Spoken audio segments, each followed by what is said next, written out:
با عرض سلام. در قله ای از کوه ویتوشه هستم. کوه ویتوشه که در قلب صوفیه پایتخت کشور بلغارستان قرار دارد و از شهرت بسیار با سزای در زیبایی طبیعت و سرسبزی برخوردار است. حتی در زمستان و تابستان محل تردد و آمد و رفت توریست های همه جهان است.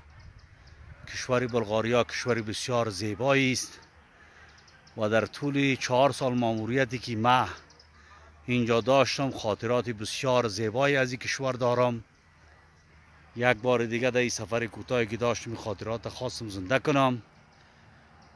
کشور بلغاریا کشوری زیبایی است که متاسفانه بعد از سقوط اتحاد جماهیر شوروی با رکود اقتصادی و سیاسی